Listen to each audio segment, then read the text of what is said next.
What's up, Draxians? Welcome back to Demon Drax. Today we're diving into one of the wildest business parties in history, the dot com bubble.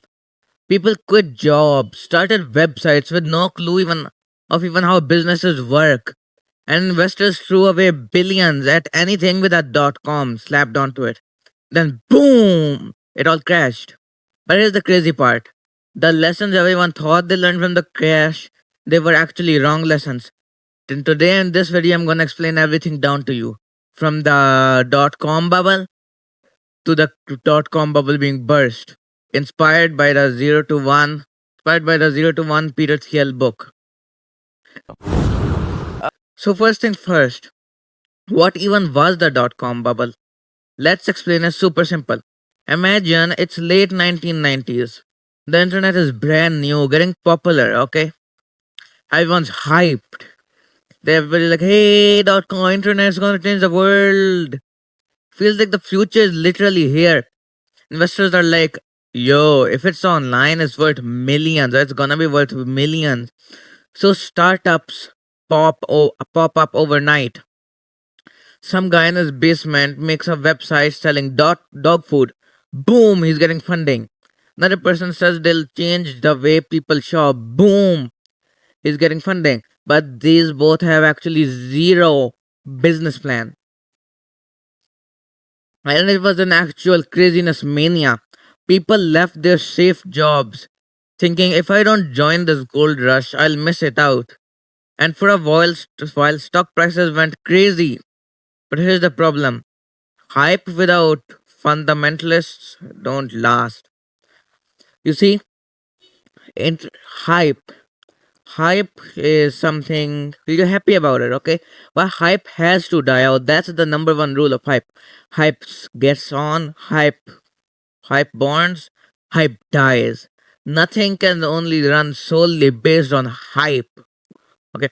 Because by the year 2000, reality hit these folks. These companies weren't making any profit. Let's take, for example, pet.com. Pet.com made millions, okay? Millions and millions of dollars. But they spent way more than they got on advertisement. They even had a Super Bowl commercial. And why is this a big? Why are they losing money even though they're making millions? It's because they don't know the fundamentals of business. By the year 2000, the reality hit. These companies weren't making profits. Some weren't even making revenue. Investors started to panic. Stocks tanked. Trillions of dollars in value just vanished. And that's why we call it a bubble. When excitement inflates prices way beyond reality, then reality pops. If that means the bubble is something where something is too overpriced than it should be. It's a fake layer, a bubble. But in 2000, people realized that this shit is going nowhere, so the bubble popped. They started selling. Now here's where it gets interesting. After the crash, people tried to figure out what went wrong, and they came up with big lessons. But Peter Thiel in Zero to One says, nope, those lessons are all wrong. They sound smart, but they're actually dead. And now this is because this in the book she explains them all very well, and I'll break them down to you. There are five lessons. First lesson is don't aim for a big business. Okay, this is the first lesson they say they learned. Lesson number one, people thought don't try to be the only one. The market competition is safer. Sounds logical, right? If more people are in a market, then you'll have more customers because more customers are in that area. Look at Google. They didn't want to be just one of many search engines. They wanted to be their own search, and they did. Today, no one uses Yahoo or Ping or Navigator. By aiming for monopoly or by aiming for a big business, they created insane profits. The bubble taught people the opposite. To avoid monopoly dreams, and that's why most businesses stayed small. So ask yourself, do you want to be one of the many or the only one? Drop your thoughts in the comment. Now, second lesson, technology is risky, so play it safe.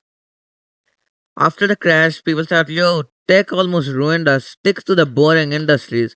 But guess what? Tech is where all the value actually comes from. Facebook, Google, Amazon, WhatsApp, they didn't avoid tech, they doubled down on it. They built real businesses with strong foundations instead of just creating hype. The bubble didn't mean tech was bad, it meant hype without value was bad. Big difference, okay? Think about it.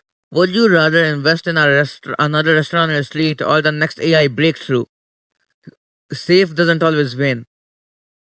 Now, the third so called lesson it is that don't scale too fast. Small baby steps. Start small and stay small.